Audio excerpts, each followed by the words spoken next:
হয়তো অনেকের কাছে দারুণ মনে হচ্ছে না, টু বি ভেরি অনেস্ট। কিছু জায়গায় শোনা যাচ্ছিল যে এরকম আমরা হয়তো জিততে পারতাম বা কিছু ইন্ডিভিজুয়াল মাইলস্টোনের ব্যাপার ছিল। মুশি ভাইয়ের কথা এখানে অনেক জায়গায় আসছে, আমারও কিছু জায়গায় কথা আসছে।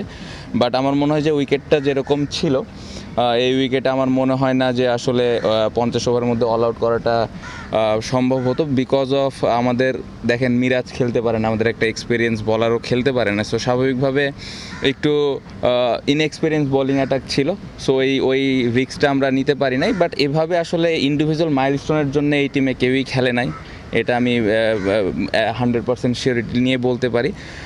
যার যার জায়গা থেকে মতামত আমার মনে হয় পোষণ করতেই পারে সবাই যে হ্যাঁ হয়তো রিস্ক নিতে পারতো বা ডিক্লেয়ার করা উচিত ছিল, এটা যার যার জায়গা থেকে যে কেউ বলতে পারেন। বাট আমার মনে হয় না কেউ না জেনে ইন্ডিভিজুয়াল কোনো প্লেয়ারকে অ্যাটাক করাটা উচিত, এবং মনে হয় না যে ইন্ডিভিজুয়ালি কেউ কোনো মাইলস্টোনের জন্য এই ড্রেসিং রুম অ্যাটলিস্ট খেলে। এতটুকু আমি একটু শিওরিটিটা দিয়ে দিলাম, কারণ কন্ডিশন এবং যারা ড্রেসিং রুমে ছিল কোচিং স্টাফ সবার সাথে ডিসকাস করে টিমের জন্য যেটা ভালো হবে ওই ডিসিশনটাই নেওয়া হয়েছে। আপনি যেটা বললেন যে শ্রীলঙ্কার সাথে আমাদের দারুণ কোনো মুহূর্ত খুব বেশি নাই, সো এরকম একটা টেস্টে আমরা ড্র করতে পেরেছি, ডোমিনেট করে ড্র করতে পেরেছি, এটা একটা ভালো অ্যাচিভমেন্ট ছিল। সো ওভারঅল আমার মনে হয় যে লাস্ট টেস্ট ম্যাচটা আমরা ভালোভাবে খেলতে পেরেছি, আশা করবো এই টেস্ট ম্যাচটা ভালোভাবে হবে। এই ড্রেসিং রুমে এতটুকু আমি সিওরিটি দিতে পারি যে এই ড্রেসিং রুমে কেউ পার্সোনাল মাইলস্টোনের জন্য কেউ খেলে না। মুশফিক ভাই এত বছর ধরে ক্রিকেট খেলেছেন, ওই এক রান নিয়ে আমার মনে হয় না উনি অনেক বড় কিছু অ্যাচিভ করে ফেলতেন।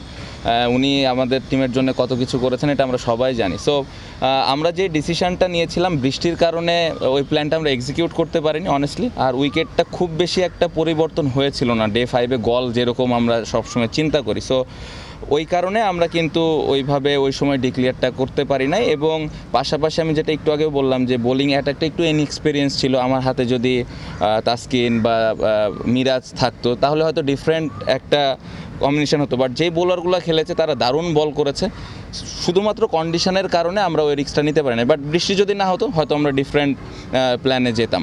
বাট আমি একটা জিনিস বলবো, যার যার যে ব্যক্তিগত জায়গা থেকে সবাই তার মত দিতে পারেন, এটা নিয়ে কোনো অসুবিধা নাই। যার যার জায়গা থেকে মনে হতেই পারে ডিক্লেয়ার করা উচিত ছিল বা আর একটু রিস্ক নেওয়া উচিত ছিল, দ্যাট ইজ ফাইন। বাট আমার মনে হয় না কেউ না জেনে বা ড্রেসিং রুমের পরিবেশটা না বুঝে কেউ ডিরেক্ট বলতেছে পার্সোনাল মাইলস্টোনের জন্য খেলেছে, এই জিনিসটা আসলে না বলাটা আমার মনে হয় ভালো। কারণ আমি তো আসলে জানি না যে ওই মানুষটার মধ্যে আসলে কি আছে, সে কি টিমের জন্য খেলছে নাকি সে নিজের জন্য খেলছে। আর পুরো ডিসিশনটা মি অ্যাজ এ ক্যাপ্টেন অবশ্যই আমার এখানে প্রায়োরিটি ছিল সব থেকে বেশি, এবং পাশাপাশি কোচিং স্টাফ যারা ছিল তাদের সাথে নিয়ে ডিসিশনটা নেওয়া হয়েছিল। সো ওভারঅল লাস্ট ম্যাচটা আমরা যারা ড্রেসিং রুমে ছিলাম এবং আমাদের আশেপাশে আমরা সব প্লেয়াররা খুবই খুশি এবং আমরা ভালোভাবে ম্যাচটা শেষ করতে পেরেছি।